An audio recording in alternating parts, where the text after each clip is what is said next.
Welcome to Utah Lake Explore More, the official podcast of the Utah Lake Authority. I'm Sam. And I'm Savannah. And in this podcast, we explore one of Utah's most important natural resources, Utah Lake. We'll talk with recreation experts, community leaders, conservation professionals, and the people who know the lake the best. As you can probably see, I have a different host here with me today, co-hosting Savannah from our staff. So welcome, Savannah. Thank you. Thanks for Happy being to be here. She's our conservation technician this summer, so she's been helping out on some of our field projects out at the lake. But she's going to talk with me today a little bit about recreation. And if anybody who's listening has met me before, you know recreation is my favorite topic at the lake. So I'm going to try and get not too chatty about this as we go through. But I really appreciate putting the structure together. What we pulled together today is kind of a highlight of some of the main recreation that you'll see at Utah Lake, right? Like this isn't everything, and so if your activity didn't make it on the list today, please feel free to send us a message. We can do another episode. We can. We will be happy to talk more about recreation at the lake. To start though, boating and water sports, that's like a classic, I feel like, when it comes to lakes. Everybody thinks of water stuff, right? Which there are other activities, but water's a good one to go. At Utah Lake, although I know that there are people that are concerned about how shallow it still is a great site for boating and sailing and riding jet skis or wave runners and paddle boarding and all these different activities that are getting you out on the water, right?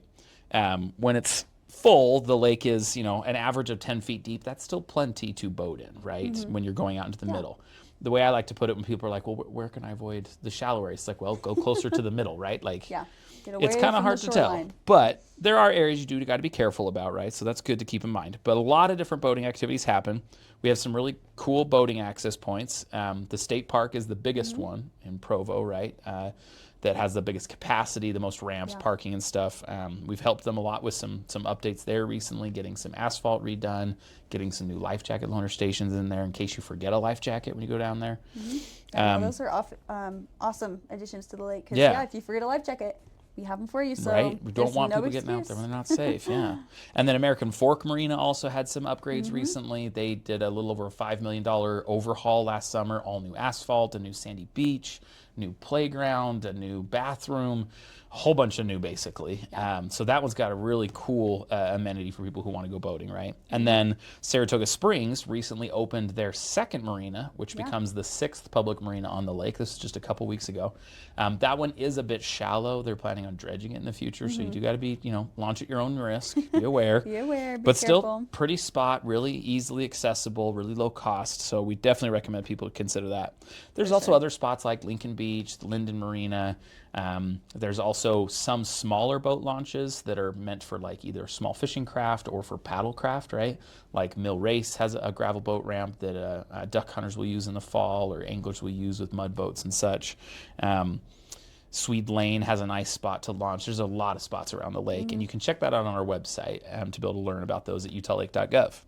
Now, as far as boating, the last thing I want to leave with, we mentioned life jackets briefly, but safety is so important, right? And this is something that kind of hits home when I've worked here as long as I have, and hearing the news stories about people who've lost their lives on Utah Lake or other water bodies, right?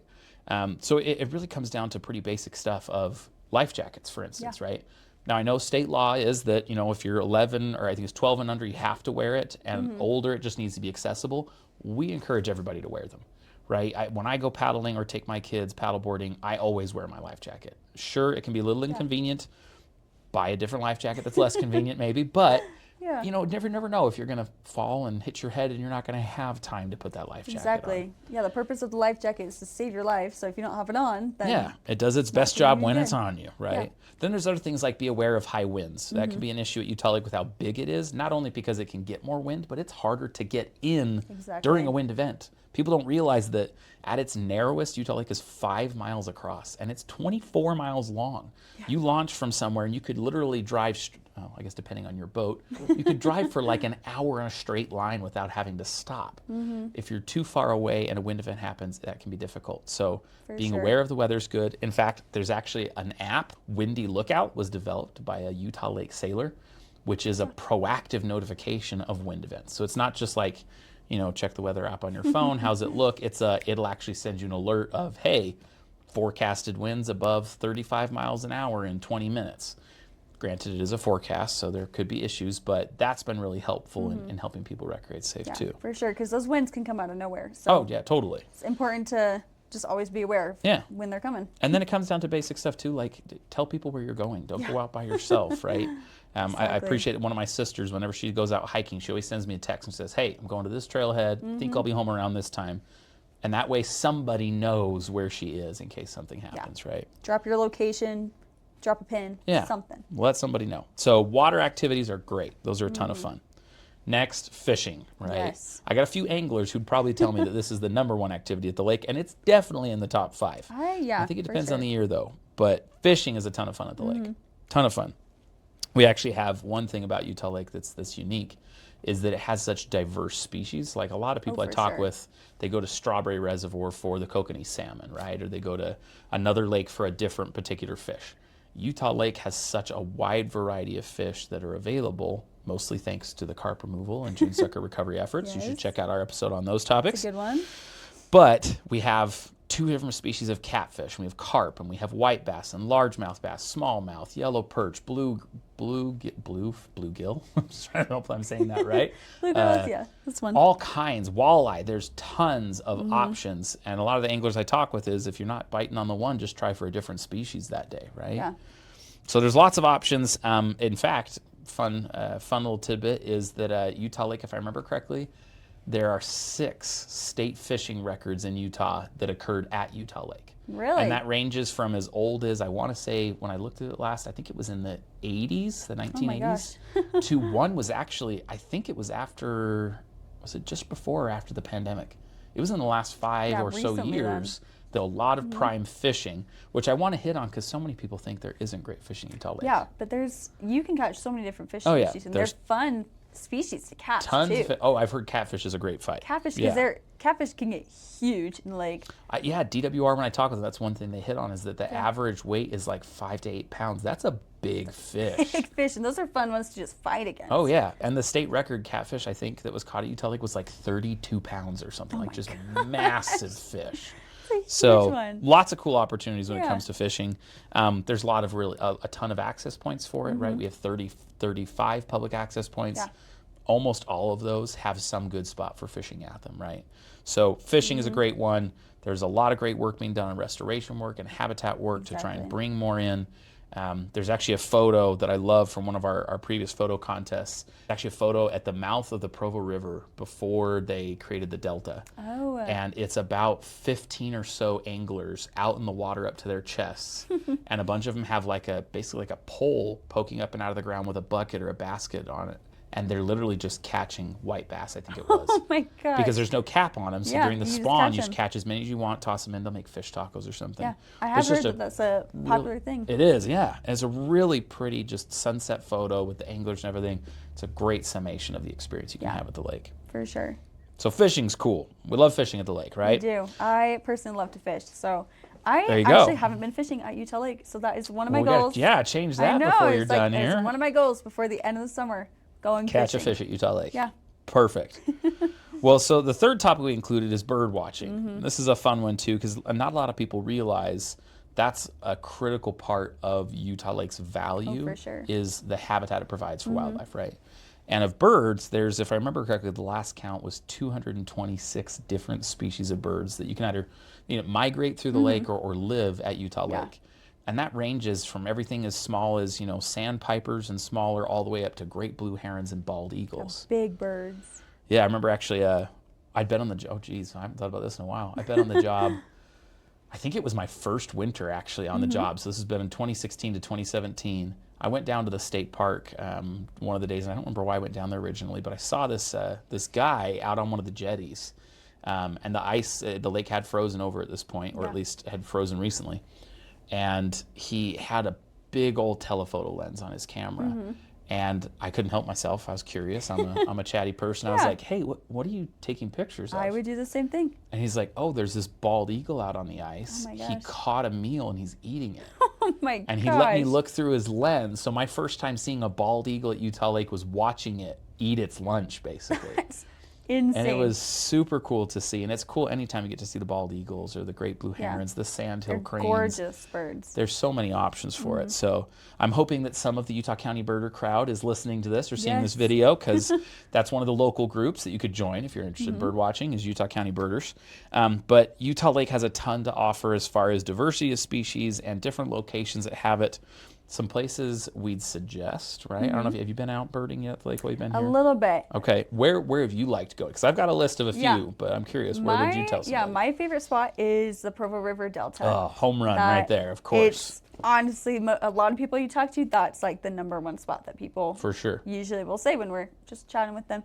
And it is just a gorgeous spot. It's a gorgeous trail, because personally I love walking and going on runs. For sure. So great for both of those. But then also there's just tons of wildlife and birds just to see, to hear in that area. A lot of it is because of the vegetation out there. Oh yeah. So yeah. 250 acres of vegetation restored. It's a lot. It's a gorgeous area, and vegetation is so important for these bird habitats, because it brings it just creates this beautiful wetland for both insects that the birds can eat, and then also just actual habitat structures for them to live in, to perch on, and just to draw them kind of in that area. So if you haven't listened to our last podcast, we talked all about vegetation. So that's a great one to hit on. That's a good spot too, and there's been a lot of work there. And speaking of, a lot of the other areas we've done restoration work in are good too, like Powell Slough along Airport Dyke Road and by the state park. The North Shore area, which Saratoga Forestry Fire and State Lands has done a lot of restoration over the years. That's the closest access points are the North Lake Park or Shoreline Park, or the new Saratoga Springs City Marina. There's a section of trail there that I think this was last summer. I was out there, I rode my bike out to check on the trail and see how conditions were with spring runoff. And I actually saw a family of sandhill cranes. It was a mom and dad and 2 little tiny sandhill crane babies going behind them. They were about 20 yards off the trail. Wow. It was a really cool experience. So birding's popular. There's really cool spots to check out. You can use a lot of helpful resources. I mentioned the Utah County Birders is good. There's apps out there like the Merlin app, iNaturalist, and others that can help people identify. For sure. But it's a cool experience seeing birds at the lake. Merlin app, I just wanted to say, is one of my favorite ones. You can literally push play. It can record bird calls, and it will tell you what birds you're hearing in that area, and then you can replay it and figure out what bird is making that call. Nice. So that's if you're helpful. Kind of a birding newbie, that is a great resource. It's a good way to get started. Learn. Cool. Well, fourth we have on here of our 5 topics is beaches. Yeah. Right? I think, if I remember correctly, we actually did a collaboration with Explore Utah Valley recently, highlighting some of the beaches at Utah Lake. And some people are looking for a place to relax, right? Maybe they don't have their own equipment, or they only have a limited time. And so there are some really cool options where you can just go to a beach. You can, pack a picnic. You could go swimming. Build a sandcastle, maybe. Make a whole day out of it with your family. Yeah, take a volleyball or something. Even just, suntan or enjoy the sunset, which is great at the lake. Yeah. As far as spots we recommend for that, there are a variety. Kind of our top ones that we like, though, the state park has a great, really big beach. They've done a good job of manicuring and making available. There's no boats allowed in front of it, so like you're not competing or anglers. It's just for beach use and paddlecraft launching. So that's a good one. American Fork Marina I mentioned earlier, right? Just had an overhaul. They've got a great beach. They've got shade structures. Yeah. It's a really great spot right next to a playground. So mom and dad chill on the beach. Kids play on the playground. It works out. It's a great spot. Right? Beautiful. My wife's gonna watch this now and be like, American Fork Beach, please. We're going there. Yeah. Put it in the calendar. Yeah. Some other options you guys can check out. Linden Marina has a decent beach. Lincoln Beach does have one as well. That one's a bit more natural, but it's nice and wide and open. Sandy Beach has some great sand, although ironically, the name of the beach, it's the best beach when we have low water years, like this year. So there's more sand exposed, so there's more beach to enjoy. Yeah. So that's a great one too. There's some really cool spots, but if you have more, feel free to add in the comments if you've got a favorite beach you like to visit at Utah Lake too. For sure. Lastly of our topics we chose to hit on today, and I say that again because I know there's a lot of recreation happening at the lake. So many. There's a lot. But trail use, right? Yes. So walking, biking, etc. on trails. So there is a plan to try and put a trail all the way around Utah Lake. This has existed for a couple of decades. Over the last decade or two, they've built a variety of sections of the trail. I believe the total mileage adds up to I think we're just over 25 miles total. Yeah. It is broken up, though. A lot of it is over in Saratoga Springs and gets to Lehigh, and then there's nothing until you get over to Linden and Vineyard, and then you have a break again in Orem, and then there's a big section down through Provo. The cool part is that this is such a collaborative project. There's cities, the county, our agency, communities, developers, even the Timpanogos Special Service District, right, that treats sewage water for the northern part of the county, who are all helping to make these sections of trail come in. In fact, right now there's 2 new sections that Saratoga Springs and UDOT are constructing over on the Saratoga side. And then the county and Timpanogos Special Service District, and probably some other partners too, are about to start construction connecting from Linden over towards American Fork Marina this year. That would be awesome. So that's exciting. There's plans. There's the new trail that came in at the Provo River Delta project. There's plans to start creating designs for sections of trail through the south part of the lake. But a really cool amenity that will help people to access areas that bring them closer to the water than maybe other sections, right? If you're out driving through the community, you don't exactly realize that there's a trail right down by the water, right in Vineyard or Saratoga.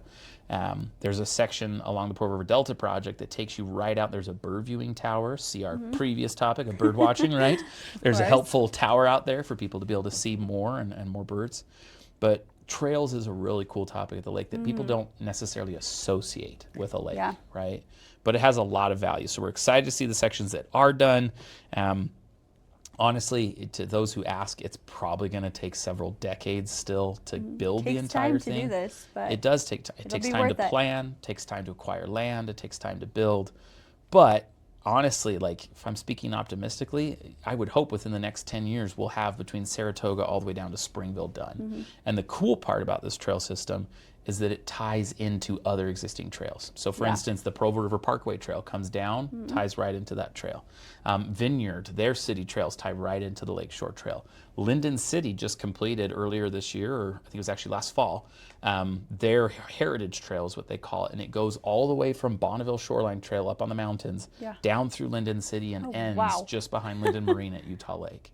It's a long trail. Saratoga Springs and Lehigh, they all have trails that tie into this. Theoretically, once you finish the full trail, or at least the section around the north and eastern sides, you could go from Utah Lake to 3 different counties. Yeah, and that by trail is crazy. Yeah. If you're into walking or you're trying to train for a marathon, right? We got you. We got a whole trail. And it's great for recreation. It's also great for active transportation, right? That people would have other alternatives to be able to get to where they want to. Exactly. So definitely check out the Utah Lake Trail Plan on our website to see the map and learn more about the trails. But we love trails at Utah Lake. I think in closing, kind of a recap for people. I know I've been chatty, Kathy, here we got going, but there's just lots so of fun much stuff. to talk about. There's so much stuff. As a recap, boating is great. Make sure you're being careful, right? In low water years, but also wear your life jacket, please. We love people. Oh, I'm forgetting my orders here almost. I got to go back in order. I don't want to forget that. Fishing, that's right. Fishing, and then bird watching. Fishing, there's a lot of great fish species at the lake. There's a lot of state records at the lake, so inspiration to come down and give it a try. Also should mention, in regards to fishing, that we don't have a PCB advisory on carp anymore. That is true. Right? We brought that up in a recent episode that you can now eat the carp. Now, I'm not saying you have to. Might not make the best. Maybe not your choice, right? Maybe not your choice, but it's a great indicator that the fishing is improving at the lake, right? We've got bird watching was great. Beaches are wonderful at the lake, and using the trails. So if you want to learn more about recreation at the lake, go check out our website. We have maps to the access points. We have pages that talk about the activities you can do and links to additional websites. There's a lot of cool info on there to learn about recreating at the lake and then go down there and recreate in a safe and fun manner. Yeah. And I have a challenge for you guys. Oh, so just fun little challenge. What I want you guys to do is from these 5 topics that we talked about, or you can make up your own, try and do something new this summer. So if you've never gone fishing on the lake like me, get out, go fishing, or try a new trail, try a new birding spot. Just do something to kind of get outdoors and learn a new activity or something like that. But anyway, thanks for joining us for today's episode of Utah Lake Explore More. If you enjoyed this episode, make sure to subscribe, follow us on Instagram, Facebook, and subscribe to our YouTube at Utah Lake. And until next time, get outdoors, explore more, and we'll see you at the lake.